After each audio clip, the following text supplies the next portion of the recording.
This is the best of our knowledge. I'm Bob Barrett. In the 50 years since the Apollo missions took man to the moon, there are a lot of images and sounds that have become a part of our history. There's this. Tranquility Base here. The Eagle has landed. Roger, Tranquility. We copy you on the ground. You got a bunch of guys about to turn blue. We're breathing again. Thanks a lot. And of course, there's this. It's one small step for man,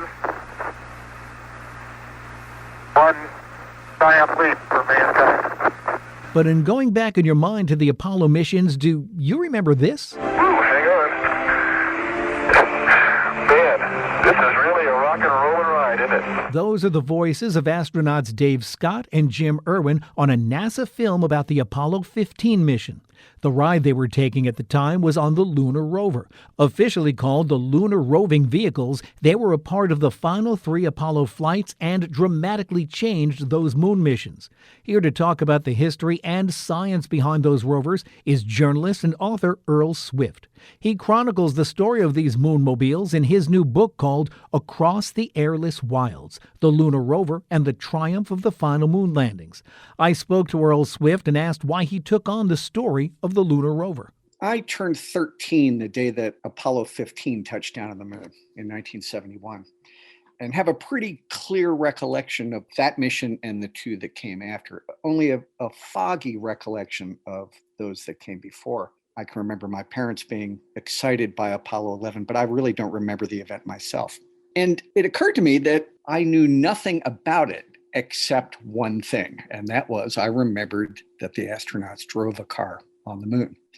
And seeking information about it is pretty elusive because the later missions of the Apollo program have dimmed in the shadow cast by Apollo 11. That first landing was such a universally shared event where most of the world's population experienced it in real time together, watching it unfold on live TV.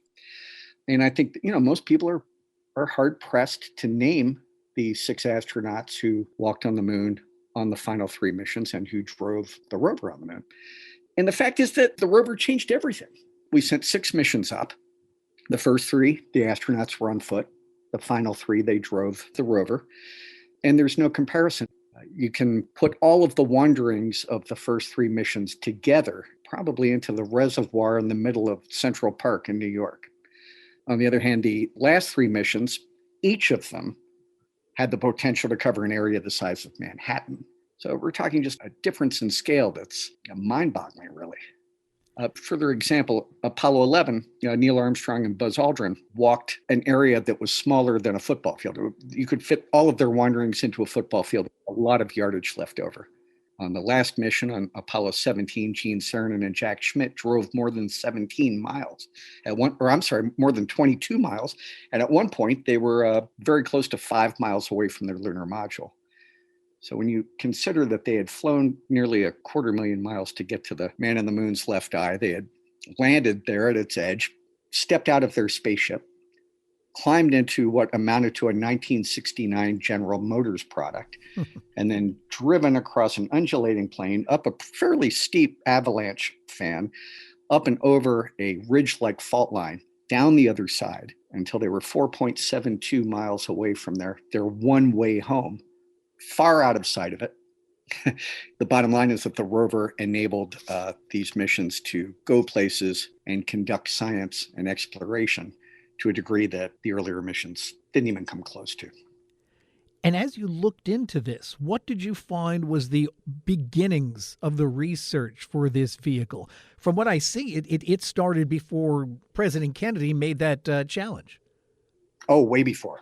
People had imagined rovers back in the early 20th century before the Wright brothers even flew in science fiction stories. The first nonfiction account, if you can call futuristic writing nonfiction, came from the pen of Wernher von Braun, who described in a 1952 series of magazine stories a trip to the moon that featured enormous hulking Caterpillar tractor-style rovers with pressurized tanks that could travel for 500 miles.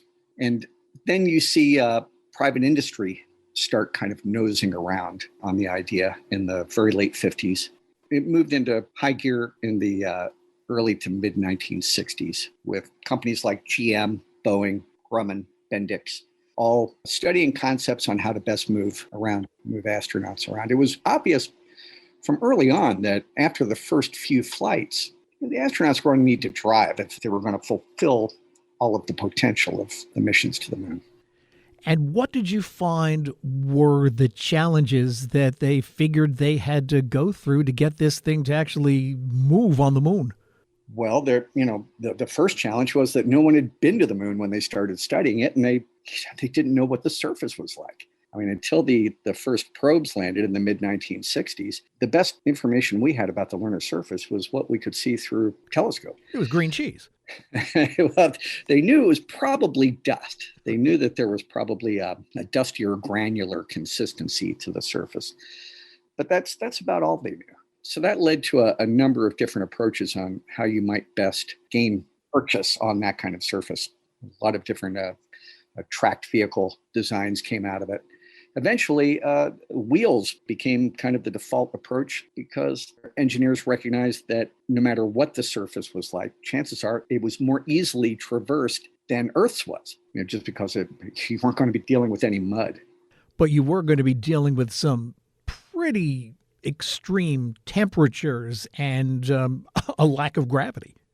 Well, the environment is about as hostile as you can imagine. We're talking temperature extremes that range from 250 degrees below zero to 250 above Fahrenheit. An airless hard vacuum, a constant bombardment of cosmic radiation and micrometeorites, which might be the size of a grain of sand, but they're moving faster than bullets and they can do some damage. On top of that, you have the terrain itself, which ranged from mountains that would dwarf any that we have here on Earth to chasms, a mile wide, 1,000 feet deep, and everywhere, boulders and craters and scarps, sudden drop-offs. And on top of all that, you've got an absence of visual yardsticks, things like clouds, houses, trees, telephone poles, the things that we use every day to judge distance. And minus that, it is very difficult to move around on the lunar surface. You don't know how far away you are from things. So that a big boulder far away looks very similar to a much smaller boulder close up. And so it's a very disorienting place to be. After Apollo 11, did that jumpstart the research into getting this vehicle going? After Apollo 11, did they say, we need to start driving here? No, it came before Apollo 11. If anything, the astronauts from Apollo 11 kind of poo-pooed the idea. They had grave doubts as to whether a rover of the type that we eventually got would succeed up there.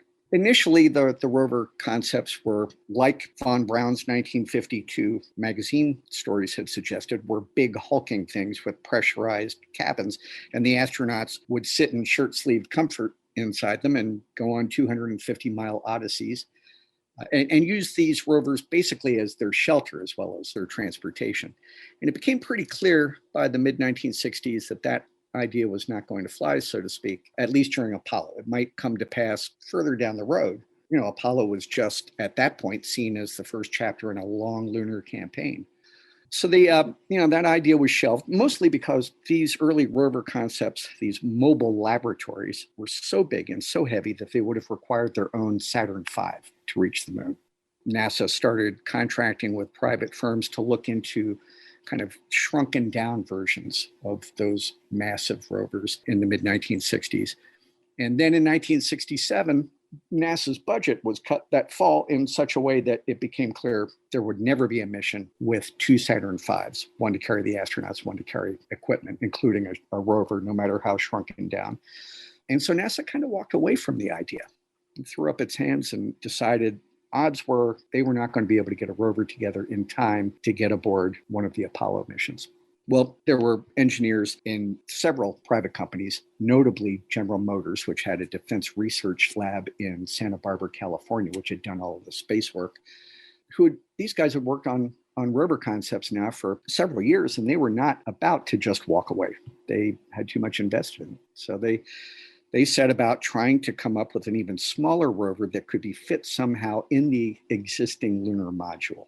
And a Hungarian refugee named Ferenc Pavlik, Frank to his American friends, came up after 4 months of trial and error with a folding rover, a tiny aluminum go-kart, basically, that could fold like a business letter and fit inside the one cargo bay that was available on the lander.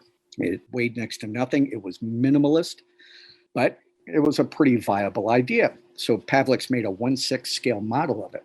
And he and his boss, Sam Romano, took it to Huntsville, to the Marshall Space Flight Center, where Von Braun was the director.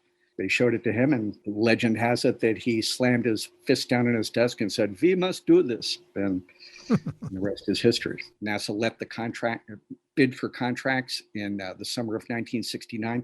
In fact, in July of 69, the same month that Apollo 11 landed, and then awarded a contract to Boeing and GM that Halloween.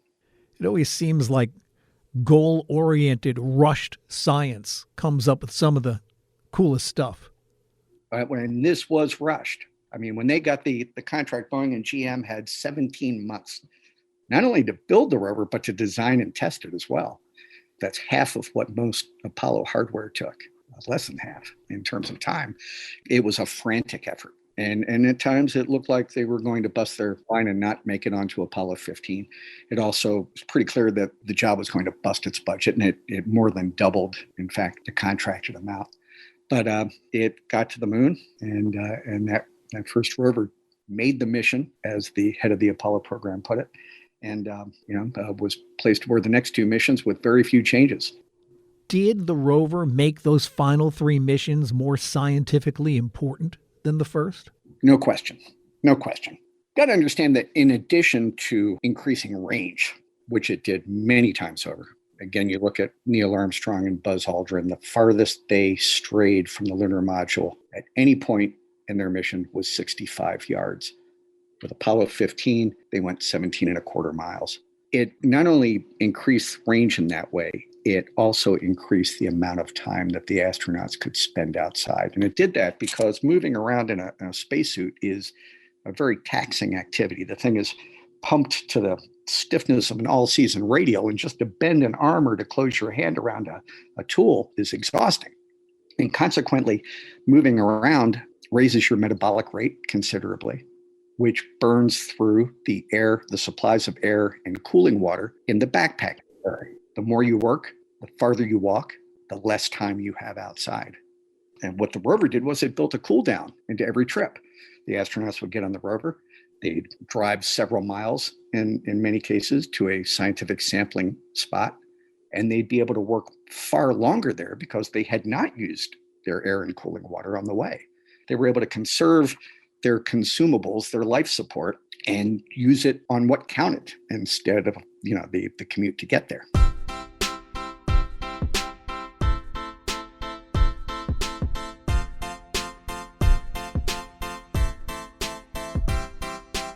Still to come, our conversation with Earl Swift continues with a story about how the lunar rover needed a little roadside assistance on one mission. That's next on The Best of Our Knowledge.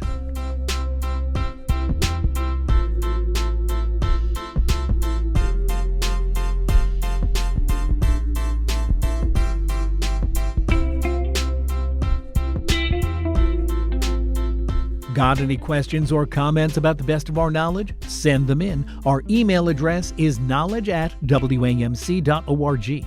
And if you'd like to listen to this or any past programs again, you can find them online at our flagship station's website. Go to wamc.org and click on the programs link.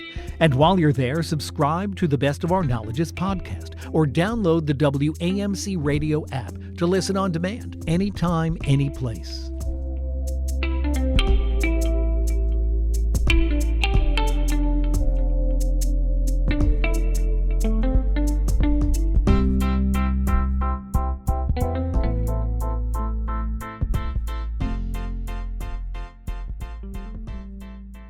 This is The Best of Our Knowledge. I'm Bob Barrett, and our guest today is Earl Swift. He's a journalist and author living in Virginia.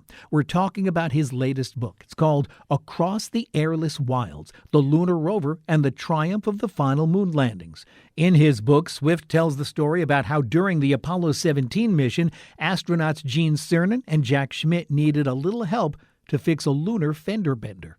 Yeah, and even before they began their first drive, Gene Cernan was walking around the rover, and his pant leg caught on a fender extension and snapped it off.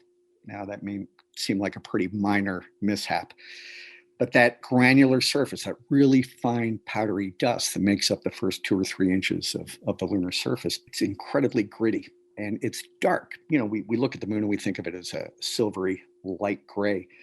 That lunar dust is charcoal gray, almost black. And if it's tossed up onto the electronics of the rover, for instance, it absorbs heat and it can overheat those electronics, and you can wind up breaking down miles from your lander. So dust was a serious issue. It was no small matter. When Cernan busted this fender, he recognized immediately this compromised the mission if he couldn't get it fixed. And with the help of astronauts and engineers in Houston who worked on the problem overnight, they were able to put together a replacement fender made of 4 maps and duct tape and a couple of clamps. It did not look good. It wasn't pretty, but it worked and saved the mission. How much of this original material from way back in the beginning was still available to you as you did your research? Oh, a tremendous amount. The beauty of NASA is it never threw away a piece of paper. And the records of the Marshall Space Flight Center wound up in the National Archives in Atlanta. The personal papers of a lot of the engineers who worked for the Marshall Space Flight Center, and one in particular, wound up in university holdings, their special collections. The papers of the what was then called the Manned Spacecraft Center, now the Johnson Space Center in Houston. That's at the National Archives in Fort Worth. And NASA headquarters records are at the main National Archives headquarters location in DC. And the issue is not finding what you need, it's having the time and patience to go through just the mountains of material that's there. And another big surprise to me was that many of the principals involved in the rover's creation are still living in great shape, mentally speaking, and eager to talk. And so I met with a number of them and got from them stuff that you just can't get from documents. I mean, they were fantastic helps to me. Must have been wonderful interviews. That would be great. Yeah, it was exciting. What have we gotten from this technology? Is there something in our day-to-day lives or in our cars that we drive that we can trace back to the development of these rovers? Not much that's directly applicable, mostly because the rover could not be used on Earth. The rover had to have almost a gossamer constitution.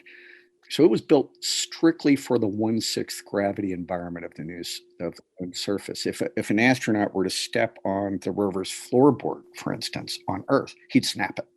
It was a 50th of an inch thick aluminum, but as thin as the thinnest wood veneers, and it would have buckled under his weight. The rover's signature wire mesh wheels, they were made of a zinc-coated stainless steel piano wire that was woven into a tight mesh. They would have squashed flat in Earth gravity. On the moon, they acted just like a pneumatic tire. They were amazingly effective. So there were not a lot of direct translations to Earth use. You do hear from some folks that there were applications in the joystick that was used to control the rover. It was a T-shaped handle that you need only rest your palm on rather than grip. And that was a reflection of how taxing it was to close a glove around a joystick. Joysticks like that with the T-handle are found on some electric wheelchairs. But it gets kind of thorny when you try to figure out an origin story and what came from what. So I'd hesitate to point to that as a direct outcome of the Apollo rover. What you do see is that in some of the early concept work that General Motors did in Santa Barbara, years before it actually started work on the rover we got for the moon, you do see some of that show up in the Mars rovers a generation later. So for instance, Perseverance that just went up to Mars, it's 6-wheeled. It's a 6x6, has an electric motor in each wheel hub, just like GM's early models. GM had come up with a way to build 6-wheeled rovers with flexible frames. And these things could go over damn near anything. I mean, they were incredibly sure-footed. The Jet Propulsion Laboratory in building the Mars rovers came up with a different approach to answering the same need. They came up with a non-elastic suspension system called the rocker bogie that gives their 6-wheeled rovers the same properties as GM's flexible rovers had.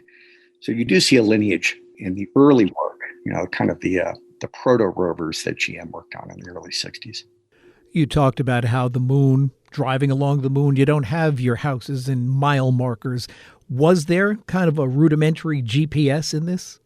Not GPS, but there was a navigation system. The moon lacks a magnetic field, so a compass won't work.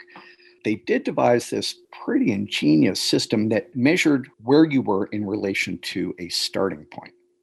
So at the beginning of each drive, Mission Control in Houston and the astronauts on the moon would agree as to where they were on the moon's surface. And as the astronauts drove, inside the console, their control console, were electronics that basically married a directional gyro, which just keeps track of where the nose of the rover was pointed, and odometers in each of the wheels. And by marrying those two things, by keeping track of where you're headed and how far you go in that direction before changing direction, the astronauts always knew where they were headed, where the lunar module was in relation to where they were, and what was the fastest route back to the lunar module if they ran into trouble. That's all they needed, really. If they got, if the thing broke, they could always follow their tracks back. And of course, I assume all three that went up are still there. They are. And I suppose there are still a few people left who believe that the moon landings were faked, but all you need to do is go online, go to the website of the Lunar Reconnaissance Orbiter Camera, LROC, and you can see some amazing pictures taken of each of the landing sites, which include the rovers parked right there. You can see them plain as day, and you can see their tracks. In fact, you can follow their tracks on each of their sorties, which is fun to do. The website allows you to zoom in, and these photos are incredibly resolute.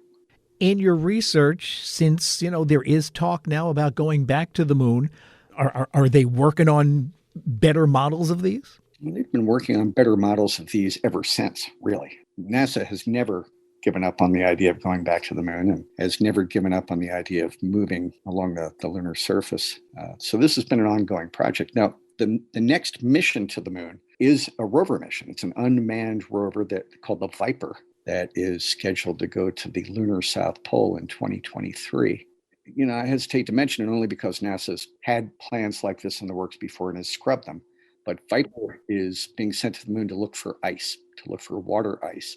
The thinking being that if water is found on the moon in sufficient quantities, it would make establishing a lunar base a heck of a lot more practical. You wouldn't have to carry water with you. Water's heavy. So we'll see. Viper looks nothing like the Apollo rover, looks nothing like the Mars rovers. It's a completely different animal, but a pretty ingenious machine. Again, the name of Earl Swift's new book is Across the Airless Wilds, The Lunar Rover and the Triumph of the Final Moon Landings. We'll include some links to those rovers and some of the images they captured on our website. Just go to wamc.org, click on the programs link, and look for the best of our knowledge. It's always good to hear a story about the NASA missions, but more private companies are starting to get into the business of space exploration. And that's not exactly a new thing. That's the topic of today's Academic Minute. What was ComSat? I'm Dr. Lynn Pascarella, president of the Association of American Colleges and Universities. And today on the Academic Minute, Robert Edgell, professor of technology management at SUNY Polytechnic Institute, goes back to the space race to find out. In the debate about effective means for realizing a robust outer space economy, several voices romanticize lone private industry actors over governmental agencies. Yet, does the private new space movement offer the best means? For our research, we peered back nearly 60 years through time to the dawn of the space race. That was the moment when humans first attempted to commercialize outer space. The U.S. government enacted the Communications Satellite Act of 1962, a public-private partnership which resulted in the first ever publicly traded firm operating in Earth's orbit. It was called ComSat, short for the Communications Satellite Corporation. ComSat incentivized and legitimized the beginnings of an institutional pathway for public-private sector networks. This manifested greater international cooperation and national security by creating an affordable and more effective transnational communications system which later supported groundbreaking achievements such as Apollo 11. Through ComSat, humanity was able to collectively overcome unknowable risk, momentous political discord, and colossal investment hurdles. Our findings indicate that without government-orchestrated infrastructure, such as provisioning stations, it may not be feasible for private industry alone to successfully undertake daunting opportunities such as asteroid mining. While new space entrepreneurs contribute useful innovations, none alone are as sufficiently capable of complex systematic feats as was the remarkable and innovative ComSat. That was Robert Edgell of SUNY Polytechnic Institute. You can find this, other segments, and more information about the professors at academicminute.org. The Academic Minute is a production of WAMC, Northeast Public Radio, in partnership with the Association of American Colleges and Universities.